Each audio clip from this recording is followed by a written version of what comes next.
Well, hey guys, welcome back to the channel right here on Port Royal Pop and another edition of Screen Time on Pop. So this is the show where we talk about all things movies, TV shows, the world of streaming, the world of cinema, the world of television, all here in one show. Thanks for making us part of your day. Hope it is going good. I'm just setting my mic up to adjust. Alright, so let's get into today's episode, and what I want to talk about today is just to look back on, coming off the release of Ant-Man and the Wasp: Quantumania. Needless to say, the movie now sits on a 47% Rotten Tomato meter. I did a video about why we shouldn't really base our whole opinion on a movie if you haven't seen the movie on Rotten Tomatoes. But the flip side to that is that the fact that only 47% of critics worldwide like the film, the rest don't. So I thought today, let's have a look. So Ant-Man and the Wasp: Quantumania aside, which, by the way, before I get into it, I'm going to be doing the Ant-Man and the Wasp: Quantumania complete spoiler discussion over the weekend, live here on Credits Roll, and then we'll have our Ant-Man and the Wasp review video popped up next week right here on Port Royal Pop as part of Credits Roll. So yeah, look out for that one as well. Probably over the weekend, maybe on the Saturday, maybe on the Sunday, maybe no, we've got a live show on Port Royal Gaming on Friday night. So maybe Saturday or Sunday we're going to do the live Credits Roll for Ant-Man and the Wasp: Quantumania. So please come back and join us for that one. So, moving on, we are going to talk about Marvel's Phase 4. Because Ant-Man and the Wasp: Quantumania is meant to kick off the new phase at Marvel. Again, needless to say, it wasn't very well received. And this also goes on to be like the latest film in a string of Marvel movies that weren't really well received either. It's coming off a string of Marvel films that have, people say, underperformed, people say did not meet expectations in terms of quality and box office. So I thought, let's go back and have a look at Marvel Phase 4, and then we'll pose the question in that, was Marvel's Phase 4 a failure? So what we're going to do, we're going to look at three aspects of Marvel's Phase 4. So remember, all movies are subjective. So the first section we're going to do is we're going to look at the Marvel Phase 4 in order. And I'm just going to give you my mini review on the movie, what I thought about the movie. And then in the next part of the video, we're going to go and look at critical reaction. We're going to look at the critical scores and the critical reaction for each film, from most well received to least well received. And then the last part of that is we're going to look at the almighty important box office figures, because at the end of the day, yes, movies are made for enjoyment, for personal reasons, but at the end of the day, these movies are made to make money. So that's the categories we are going to be talking about. So let's get right into it. So the first part we're going to talk about is, if I bring up my screen, we're going to go through Marvel Phase 4 as they were released, so to speak. Just cover the ads. I'm sure you guys don't want to see ads. There's still going to be some on the screen, but that's okay. So actually, I can do that. Oh, that'll be much better. Hang on. So the first movie that was released as part of Phase 4 is Spider-Man No Way Home. I don't know about this one. I think this was the end of Phase. Let me just fact check this.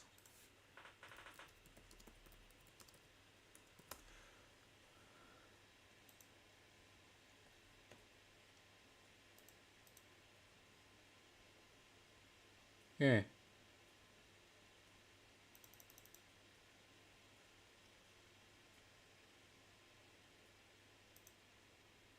Oh.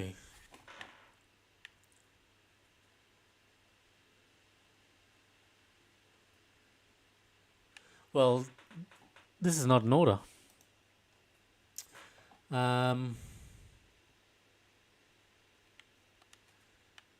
Let me look at change this up again. So yeah, once again, like we said at the beginning, the phase 4 has not been as received as well. So I believe let's just look at this one, shall we?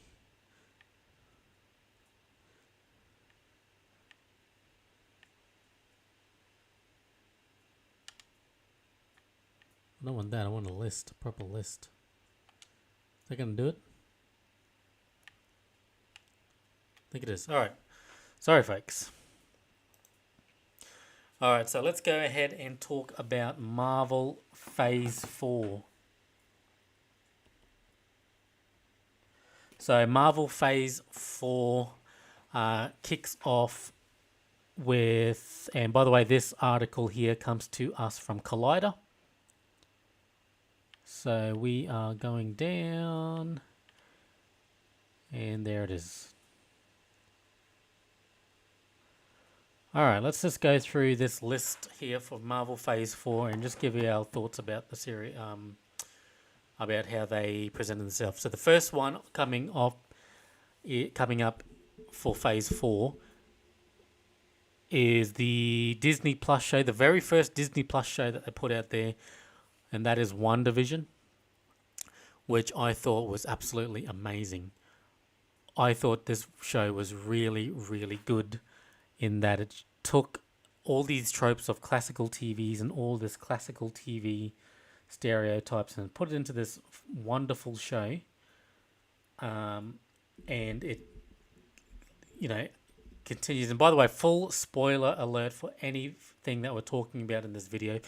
If you haven't seen anything to do with Phase 4, that's on you because Phase 4's been out for a while. WandaVision was the first Disney Plus show. I thought it was really good. I really liked the set designs. I really like how each episode took a different era of TV and played off of that. And I like the fact that really all of this is just a front for Wanda, the Scarlet Witch. After the loss of Vision, her love, she goes and runs away to this little town, Westview, and takes it over and creates this illusion, which we get hints of at the start of the season. And the hints get larger and larger, a bit more in your face. So I thought that was really, really cool. I really liked the WandaVision series. The next one was The Falcon and the Winter Soldier, which it was another show. I absolutely love the characters of Sam and Bucky. And having them together in their own series, it was like just hanging out with these guys. I really enjoyed the season. I really enjoyed their character arcs throughout the show, and I really enjoyed the Sam sort of storyline where he's got to take over from. He's been left this responsibility, and he earns the mantle of Captain America as the show progresses. And just me thinking about the Falcon and the Winter Soldier right now makes me want to go back and watch it because they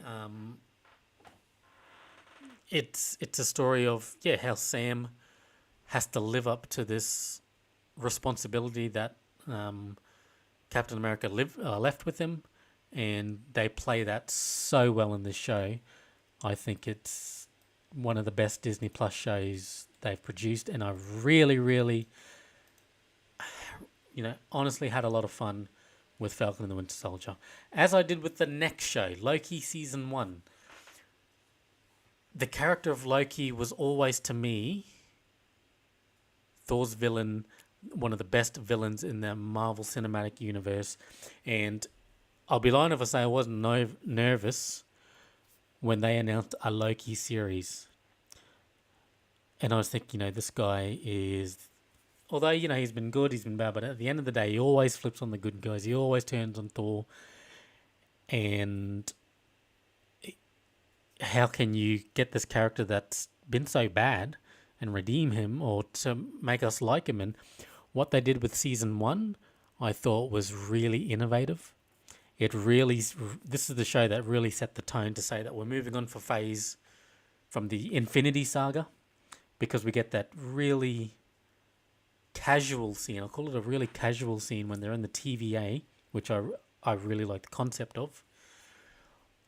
They are in the TVA and they, pull out the drawers on the cabinet or the desk or whatever, and you've got the Infinity Stone just sitting there, and Loki's looking at them like looking around him, and he's automatically thinking, how's he going to steal it? And then they say, oh, they're nothing. We just use them as paperweights. These are the Infinity Stones. And I think that may have really rubbed a lot of people the wrong way. For that, this is the thing that they've built on for 3 phases in the Infinity Saga. The things that Thanos was killing, mowing down hundreds and millions of people to get his hands on these Infinity Stones, are the be-all, end-all of the MCU at that point in time. And they just had it as just a throwaway thing, like, doesn't mean anything anymore. And I think that would have rubbed a few people the wrong way. I liked it. I am all for moving on with things. The Infinity Saga was done. Thanos defeated. The sacrifices were made. It was time to move on from that. And I didn't mind that little... I like that little gag, so to speak, in the Loki series. The TVA I liked. But this is where we get introduced to the multiverse and the different realities and the different realms. Introduction. We get our first look at Jonathan Majors as He Who Remains, who's a variant of Kang, which leads right in to Ant-Man and the Wasp: Quantumania. His scene, look, the ending, the whole thing was confusing, and it really asks us a lot of questions that doesn't get answered. And it really creates more questions when you go to watch a film such as Ant-Man and the Wasp: Quantumania, that you can't help but think back at Loki season 1 and some of the things that happen in the show. And I won't say too much because I'm going to do the spoiler review, open spoiler discussion on Ant-Man and the Wasp: Quantumania over the weekend. But there's something in the Loki season that when you watch it at the end of the season, if you watch the end of the season, the way it ends, and going into, if you've watched both, then you'll know what I'm talking about. Okay, the next one in the series, in the lineup, was Black Widow. And this is a movie that I honestly feel came too late. This movie came way too late. She had her big sacrifice in Infinity War. This is a movie that Scarlett Johansson has been petitioning for, lobbying for years and years. This movie, unfortunately, came way too late. It's set after Civil War and follows her as she explores her own little world in her own little hiding after Civil War. And it sort of bridges Black Widow's storyline in between Civil War and Infinity War. But for me, this movie came way too late. It's really, really unfortunate that they didn't actually make this movie when it was set. If this movie came out after Civil War, I'm not saying that the quality, it would have been way better, but it would have struck at a time that Black Widow was controversial take here, but it would have struck at a time when Black Widow was relevant in the MCU. Because let's face it, she died in Infinity War. She had her big sacrifice. We've had WandaVision, Falcon, Winter Soldier, Loki, all these, new stories with the returning characters, but they're all set post Endgame. But then we get to Black Widow. It's a flashback scene back to the start of Civil War. We get these new characters, and you just can't help but think, well, where were these characters during Infinity War? If the team is looking so light on the ground by the time Endgame happens, why doesn't at least, and we know they put the whole she got blipped out her sister, but surely her whole family didn't get blipped. You know what I mean? But yeah, like, I think it's just unfortunate timing for this movie, which, beside that alone, I think it was an okay movie. I didn't mind it. I thought it was okay. For me, I'm a big fan. This is going to sound like, what does that have to do with anything? But I'm a big fan of opening title sequences, and the opening titles to Black Widow is the best in the MCU. Set to the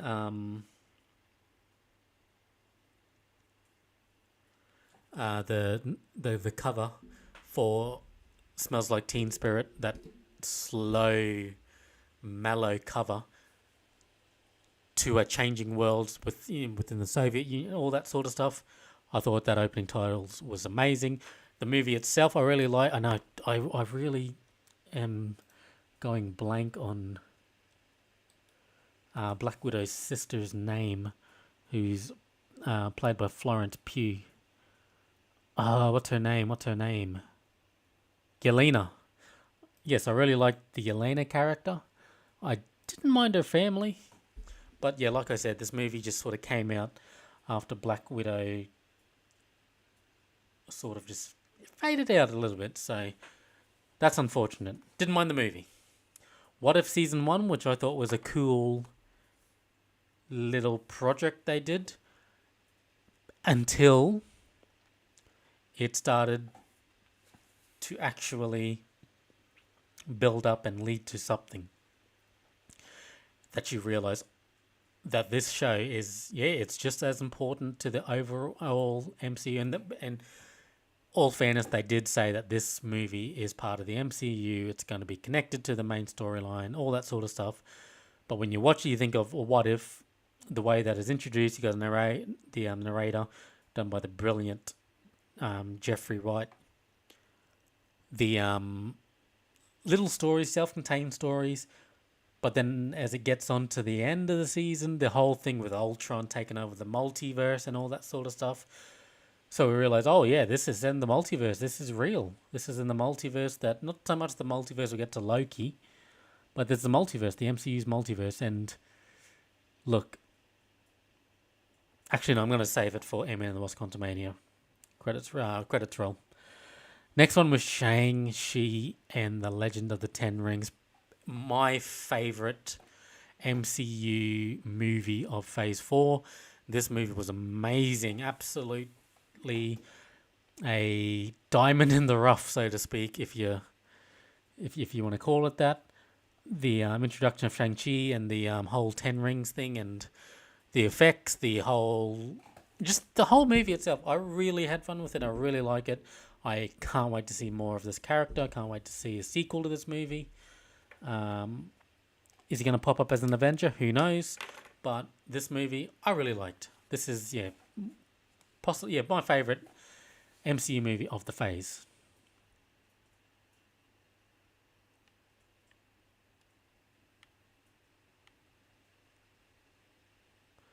Oh, don't know what happened there. Let's go back down.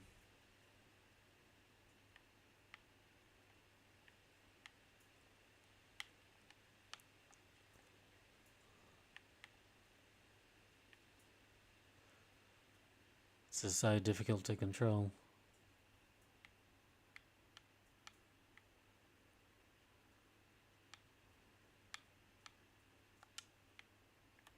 Damn ads. Covered content. Come on, guys. I'll just leave it up there, eh? And I'll just do this. So the next one, Shang-Chi the Ten Rings. The next one is Eternals. So by the way, I'm going to keep a little marker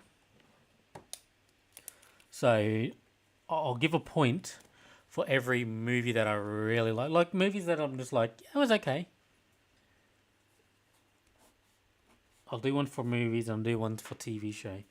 I'm only gonna give a mark for ones that I really really like movies like that. I went, oh yeah, this is good. That type of stuff.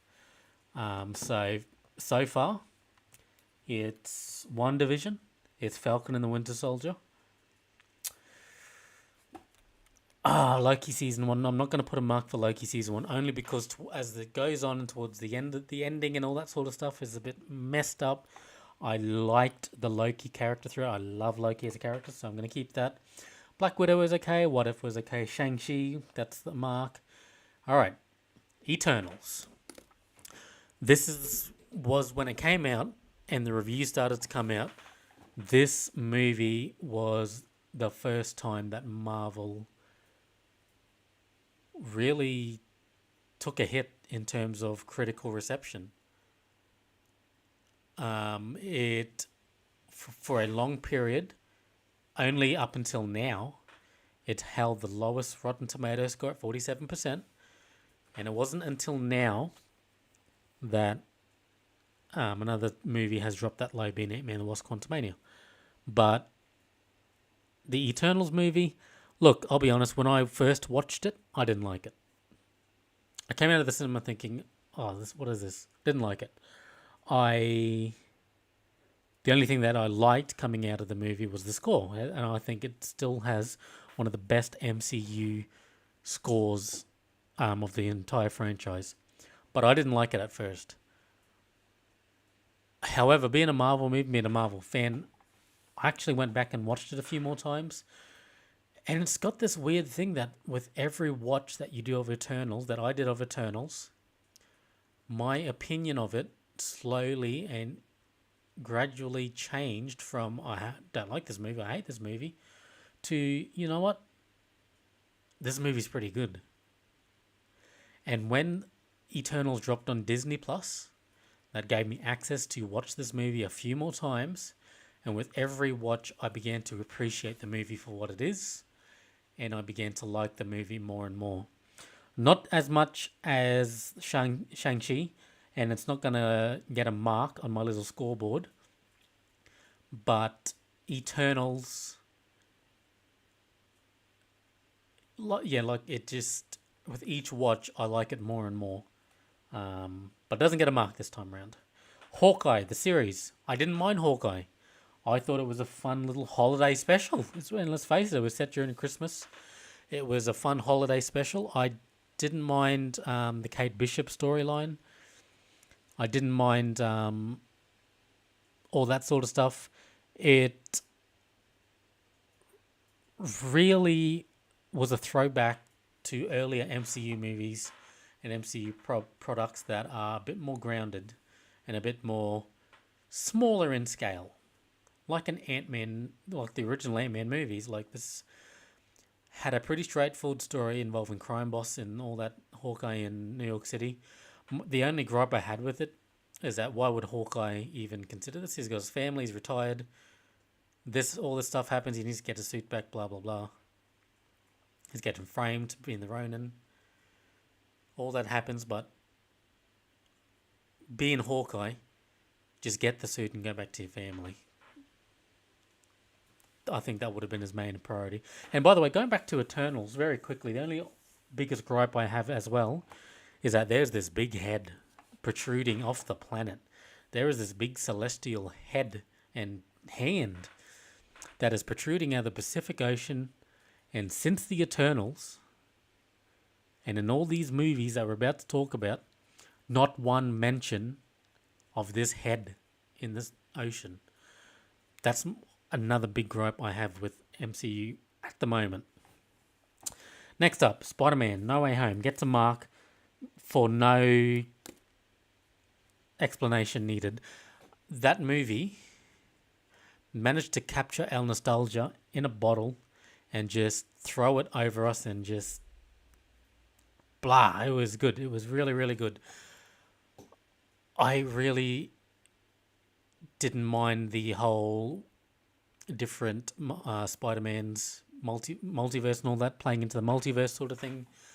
I really didn't mind that. I really enjoyed it, and seeing Toby and Andrew back, I thought was just mind blowing.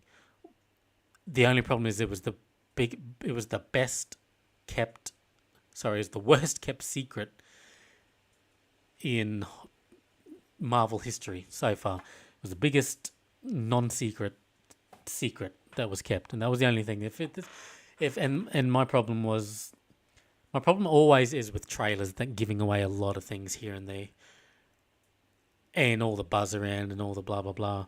I don't know how, and I really hate how people leak crap like this, like with Toby and Andrew coming back. If this was a complete surprise and an absolute secret the first time I watched this, I would have just jumped out of my seat. I was almost close to doing that. So for me, for that type of moment, I got a massive pop out of it. If I was using a WWE reference, I popped hard. Even at Daredevil being in the movie. All right, next up was Moon Knight. So this is a show that didn't really perform as well as I thought, but this is a show that I really liked. I really like Moon Knight. I really enjoyed the whole split personality thing. The whole Oscar Isaac is amazing. Is a phenomenal actor. I like the whole the settings, like the Egyptian gods and all that. Getting a look at that, I really liked Moon Knight. A lot of people didn't, and that's fair. But for me, really enjoyed it. All right, next up is Doctor Strange and the Multiverse of Madness. Multiverse of Madness, leading up to it, had already something going against it, the title. Because completely unfairly, when everybody saw Doctor Strange in the Multiverse of Madness, all the crazy theories came out. Oh, they're going to go to the X-Men universe. Theory is they're going to go to the Fox universe. They're going to go here and there. They're going to go to Logan. They're going to go to Daredevil. All these theories unfairly came out. So when it came out, there are people that I know, there are audiences that I've seen and read that this isn't the movie they were expecting. They're expecting to see this Doctor Strange traversing all these different multiverses from already established Marvel universes, such as the Fox X-Men universe, the Fantastic Four, but he actually traversed the MCU multiverse, and everybody blew up about that. No, it's not the movie we wanted. Well, sorry, but number one, they didn't give any hint about that in the first place. And number two, in the Multiverse of Madness doesn't mean multiverse into other Fox and the Marvel studio properties. If people had their expectations up for this movie because of a title and because of their own little fan theories running through their head, and then they walk into this movie and become disappointed, then that is that's unfathomable. Like, that's just crazy. The movie itself, though, so that's my defending of the movie, is the pre-exposed expectations. The problem I had with the movie itself is that the multiverse thing is very dull. It was very dull. It had a forgettable score. The movie was a bit of a mess. The whole America Chavez storyline was... It's just like, okay, well, what now? Couldn't get her answers in this movie. Gotta wait for the next one. It was a mess. I did not like this movie. Visually, it is stunning. I don't have a problem with the multiverse universes that he visits. Seeing those characters like Reed Richards, seeing Charles Xavier, seeing Captain Carter in the live action flesh was cool. I like that. I really liked it when Reed Richards popped up. I was like, oh yeah. But The rest of the movie itself is a bit of a mess. I mean, it's not so bad that I wouldn't watch this movie ever again, because I will. But yeah, it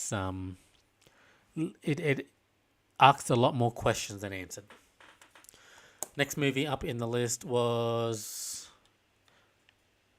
Alright, we'll just go to this here. We'll just try to get through this now. Spending a bit of time. Miss Marvel.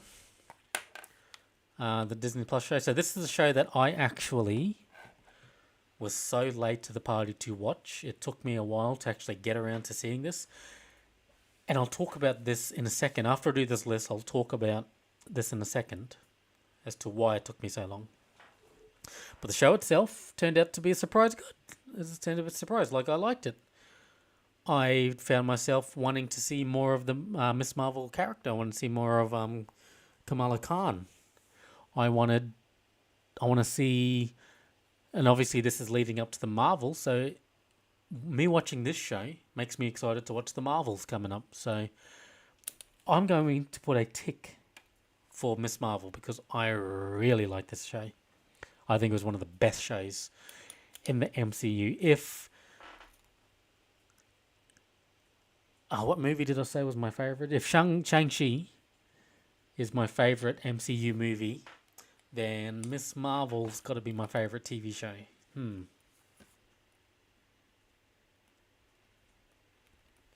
Yeah, we'll stick with that. Really good. Thor: Love and Thunder. Yeah, it got a bit too silly for me. It got a bit too wacky, a bit too haha. Not enough. And look, Thor Ragnarok was absolutely amazing. The way that Taika Waititi came in and he had a balance during Ragnarok. That balance don't exist in Love and Thunder. The silliness and the goofiness and all that, the comedy, and like I have no issue whatsoever with the MCU's comedy. I really like it. I mean, it's a comic book sorry, not comic. It's a fun movie to be watching. It's fun. It's all about fun, having fun. There's going to be comedy in it. There's going to be jokes and be one-liners and all that. But I think in this case, maybe would have turned it up just a bit too much. Given that for a Thor movie, it was always grounded, and the jokes and all that were always, it wasn't so much slapstick jokes. It was more around Thor hanging his hammer up on a hook as he walks through a door. That type of humor. But yeah, that's that one. Didn't like it. I Am Groot, a series of shorts that's included in there. Honestly, I don't think it has much of a bearing on the MCU, so I haven't seen it. I probably will watch it one day if I've got it on the background. Like I said, I don't think it has much of an impact at all on the series. Now we get to She-Hulk, Attorney at Law. This is my most hated of the MCU properties. Sorry if you like this show. Sorry if it's accurate to the comics. Sorry if it's exactly what the She-Hulk character is. But oh my goodness, I couldn't bear, and for the purpose of watching, I'm the type that watches shows, and if I don't like it, I have to keep watching the show just to get the full picture of a TV show or of a movie. I'm not the kind to turn it off halfway through or turn it off after 1 or 2 episodes. Usually. So I endured She-Hulk, and the more I watched, the worse it got. I absolutely hated, 100% hated, when she broke out of Disney Plus main interface and went to Kevin. Went out of the TV into Marvel Studios, into Disney. Oh, it's so cringe. I absolutely hate that. And I don't care if that's part of the character. She broke the third wall. Blah, blah, blah. For a big franchise like this, and something like that to happen, it just absolutely took me way out of the show. It took me out of the MCU. It's like, what? She's coming out of the TV. She's breaking out of Disney Plus. The type of that type of breaking the fourth walls type of thing is, I honestly does not belong at all within the MCU. I absolutely hated this show. I'll never watch the show ever again. Werewolf by Night was a special. They did the Marvel Studios special. I thought it was clever. I thought it was innovative for what it was. I like the fact that they made it like an older production, so it wasn't this big production like Marvel usually does. It was more as if it was made way back when. I didn't mind it. It was a little Halloween special for what it was, so I don't expect to see these characters again, unless this is like a Treehouse of Horror type of thing, and they do this Werewolf by Night special each year. But pretty forgettable. Like, I don't even remember what happens in it. They probably all died by the end of the show, and I don't remember it. So when I watched it, I was like, "Oh, this is cool, interesting." Black Panther: Wakanda Forever did the impossible. It took the Black Panther franchise. It made a sequel from the first one. It paid respects to Chadwick Boseman in the most beautiful ways at times. And it did the impossible by making a good movie. Without Black Panther, without Chadwick Boseman, it made a good movie. And I really liked and I really enjoyed watching Black Panther: Wakanda Forever. And just like I said, it was a tribute to Chadwick Boseman. And that was the absolute right thing to do. You got the 50-50 camp out. You either wanted Black Panther to be recast, or you move on and you come up with a way that explains why he's not around. And they went the latter, and everything that happens in the movie and all the character development, especially with Shuri, happens because of her brother's death. And I think in this case, the way they handle it, the way they wrote it, was really good for what it was. Had they recast Black Panther as another actor, to be honest, I would have been okay with that. I would have been okay with that. But I completely 100% understand and live with that they recast. Didn't recast, and they went the way they did. But the movie, for what it was, to make a successful movie, and we'll look at the box office number for that in a bit. But it was a good movie. Was it great? Was it the best? No, but it was a good movie. And the last on the MCU list, Guardians of the Galaxy Holiday Special, which I absolutely love and adore. It nailed it out of the park, and it just gets you so excited for Guardians of the Galaxy Volume 3, because this was made by the production crew of Guardians 3. James Gunn directed it, and I really, really liked hanging out with the Guardians again. It was a fun little holiday special. I really like when movies play on the holidays. I have a soft spot for Christmas movies, but yeah, this is really good. I'm going to give it a mark. It was fun, a whole lot of fun. I really enjoyed the dynamics between Drax and Mantis. I thought it was really funny. I especially liked their interactions and their friendship. I had a lot of fun watching the holiday special. I watched it a few times, actually. It was really fun. All right, guys. 1, 2, 3, 4, 5, 6, 7, 8, 9, 10, 11, 12, 13, 14, 15, 16, 17, 18. So out of 18, and here's the score, folks, for at least my opinion. Out of 18 movies, I only really enjoyed 7. Out of 18 films and TV shows, out of 18 properties of Phase 4, I only really enjoyed 7. And honestly, I only really, really, really loved maybe 3 of them. Shang-Chi, Miss Marvel, the holiday special, a movie, a TV special, and a TV show. Only 3 that I really loved out of 18. And I think my rating, 3 out of 18, would probably be the general consensus around Phase 4. I think it'll probably be the general consensus.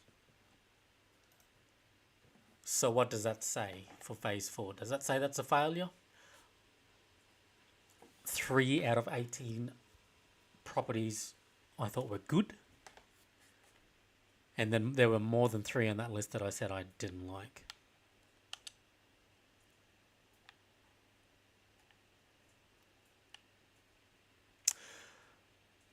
So let's go ahead and test that theory now, because what we're going to do next is jump over back to the screen, and we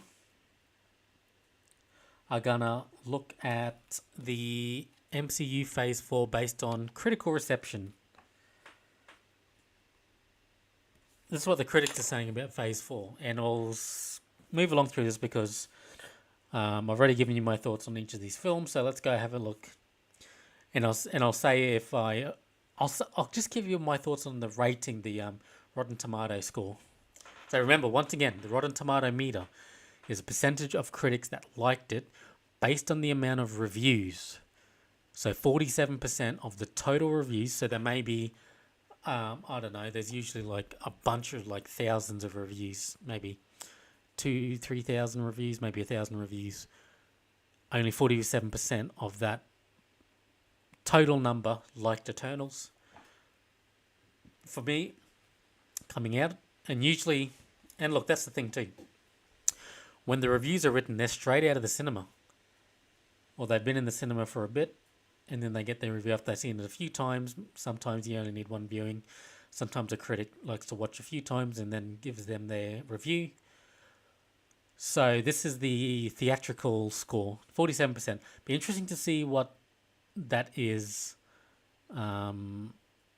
now, because I think there's a few people that are out there, few reports that I've seen, like retrospective reviews that are in favor of Eternals. So there's that. So yeah, but like I said, unfortunately, Eternals at the time, it's aged well, just like fine wine. Next up is Doctor Strange Multiverse of Madness. Now, look at this, everybody. Eternals, 47%. The lowest in the MCU. The next one, for a phase that people said was trash, that people think is trash.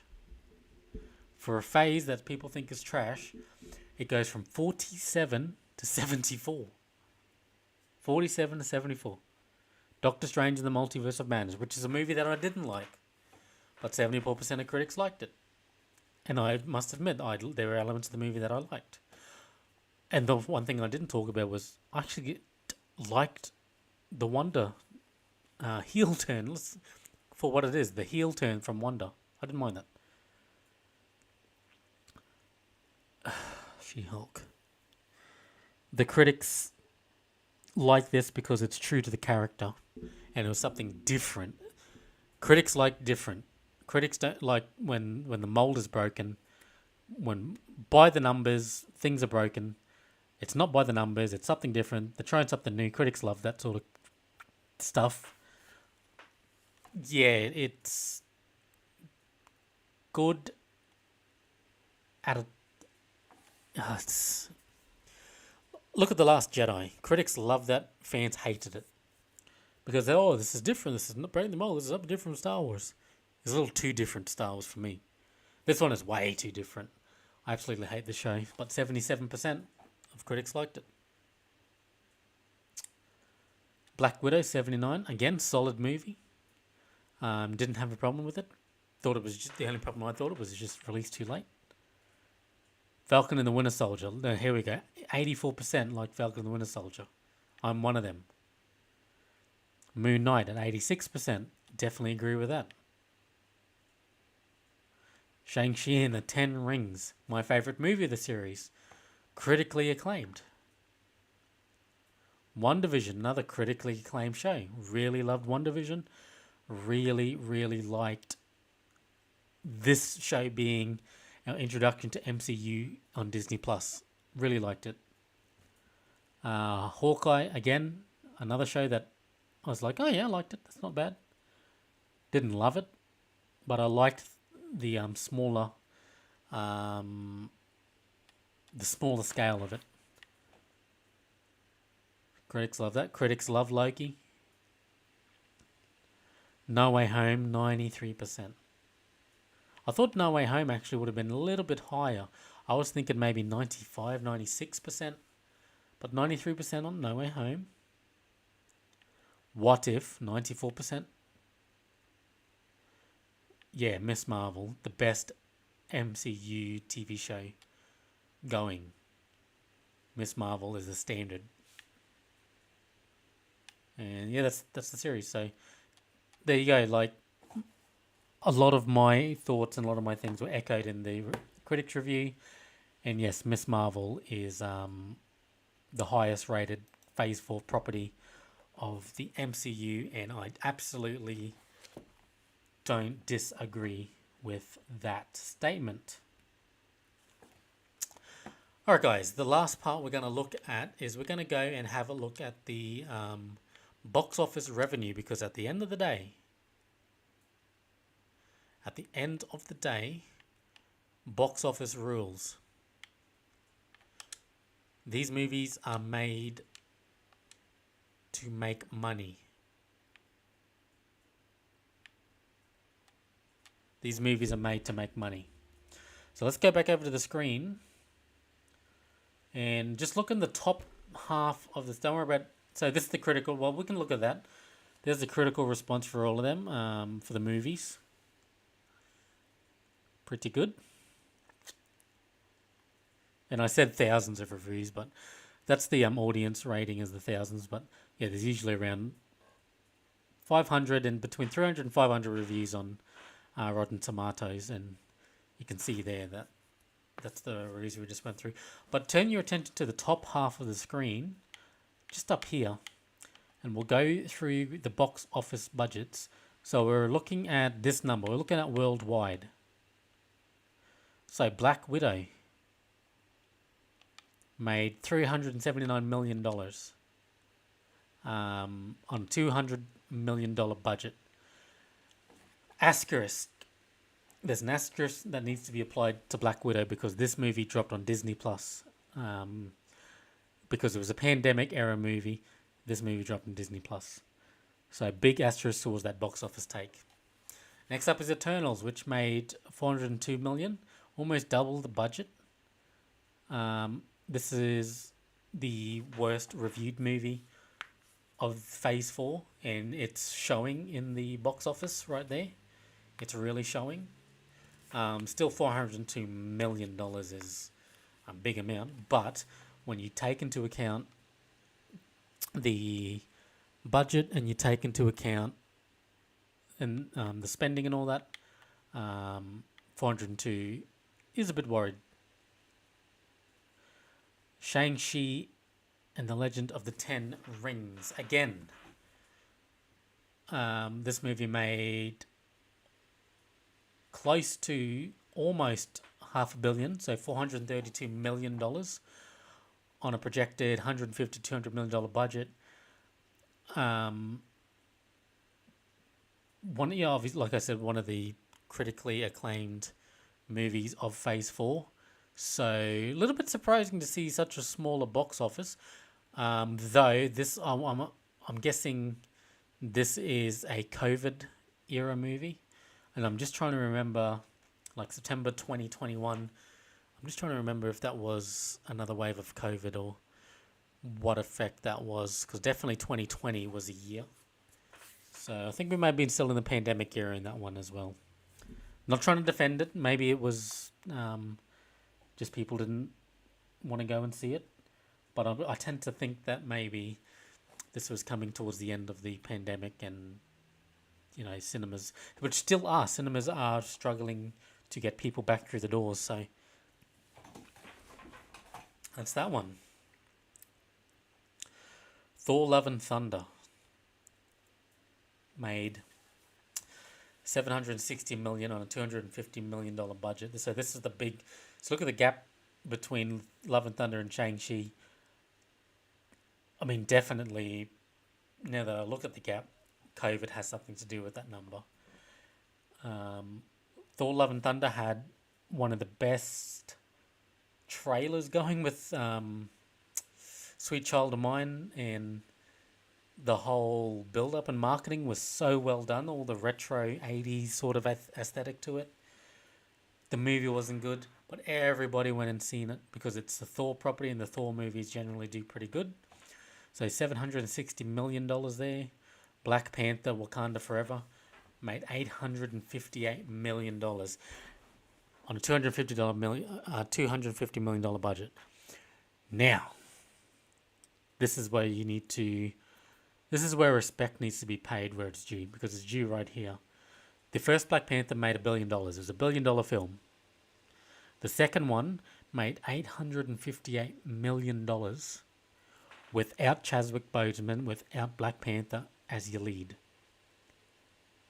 It made $858 million. That in itself is a win amongst wins. Multiverse of Madness, 955. And then No Way Home cracked the almost $2 billion, so $1.9 billion.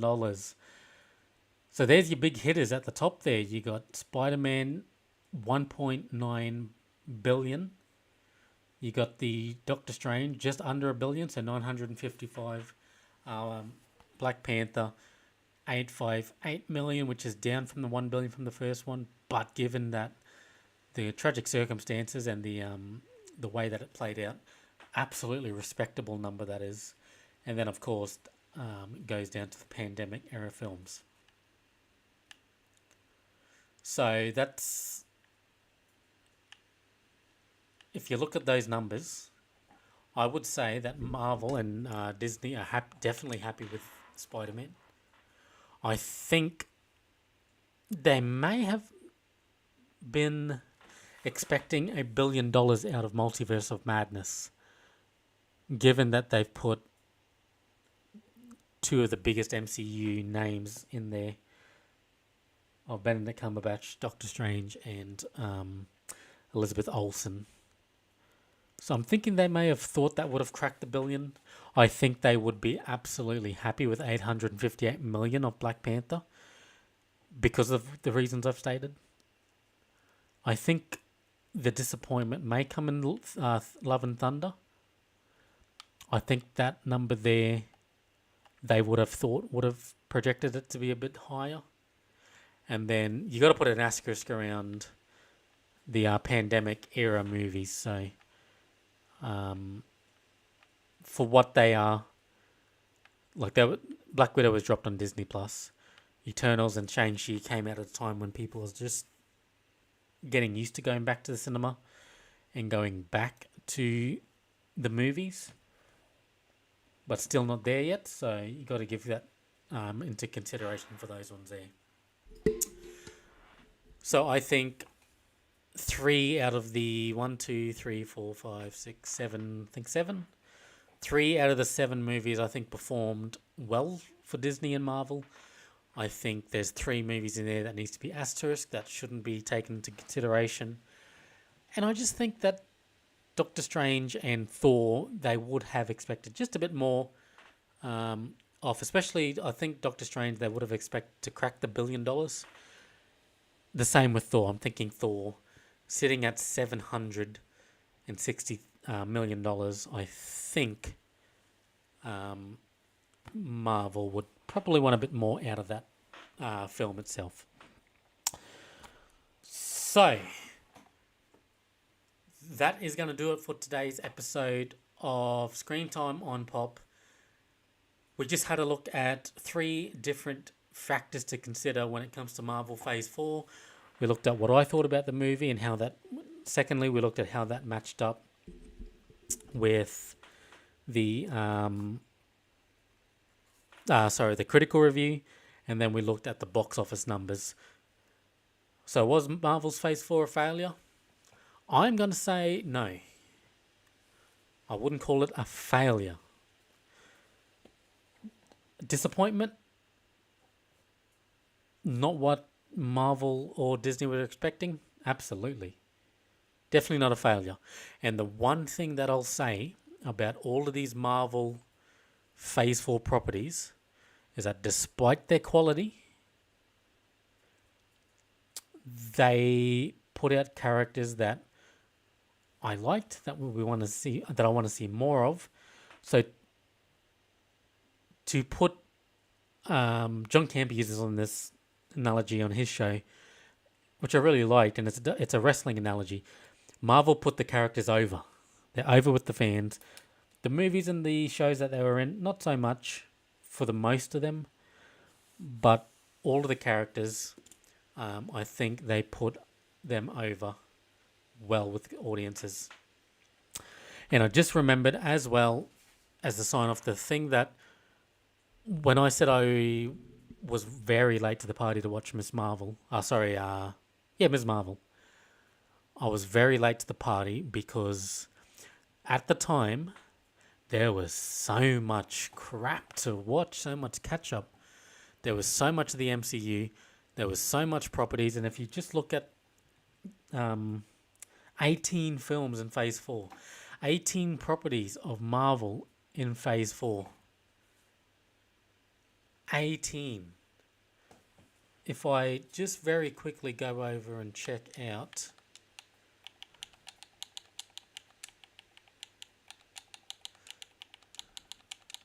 Let me just quickly check out... I'll bring this up for you guys so you can just see what I'm looking at. I want to see the Infinity Saga. Let's go back to Wikipedia. Like again, Wikipedia is not a trusted source, and I should have pointed that out before we looked at the box office, but I think it's reputable enough that people would put the box office numbers incorrectly. There we go. So 1, 2, 3, 4, 5, 6, 7, 8, 9, 10, 11, 12.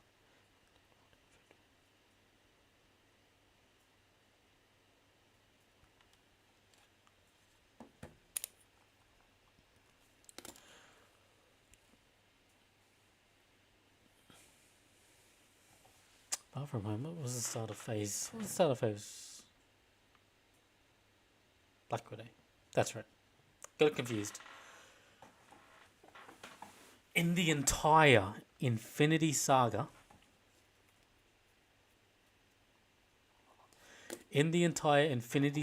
there are...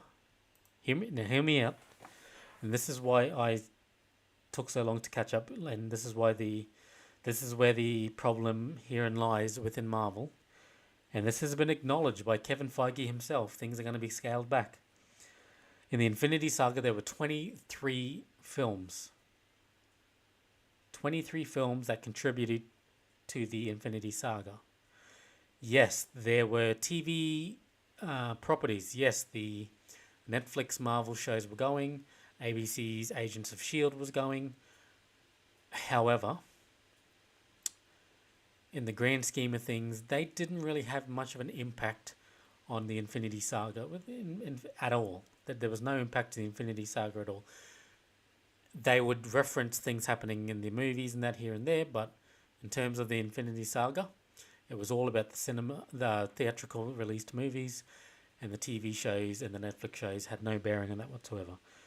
Which leaves 23 films in phases 1, 2, and 3 of Marvel. The Infinity Saga.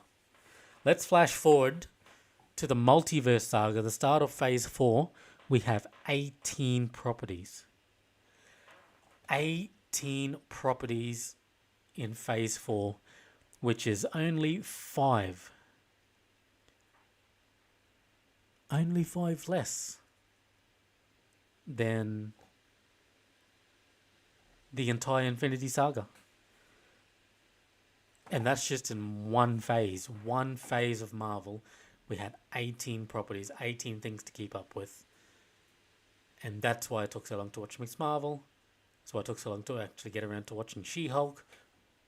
Damage was already done by the time I watched She-Hulk, though I was already pre-warned. Just the oversaturation, and I hope now, and Kevin Feige, like I said, he's acknowledged it, but hopefully in phase 5, which they are going to do, hopefully this means that the scaling back that Kevin Feige said he's going to do results in better quality on the film. Quality over quantity. Alright guys, that is going to do it for today's episode of Screen Time on Pop. That's my thoughts around Marvel Phase 4. But what was your thoughts around Marvel Phase 4? Did you like Phase 4? Did you dislike Phase 4? If you dislike Phase 4, you're in the majority. What are some of the good things that you liked about Phase 4 maybe? Were there some things that you really, really liked? For me, it was Shang-Chi and it was Ms. Marvel. Whatever you think, jump into the comments and leave your questions and thoughts and theories below.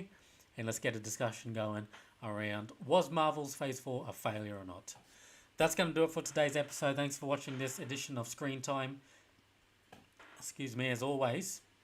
If you like this video, please, and we really appreciate the support of you, to leave a thumbs up, hit the subscribe button, hit the notification bell, and leave a comment below. We would really, really appreciate the support if you guys were to do that. Thanks for watching this edition of Screen Time. See you next time.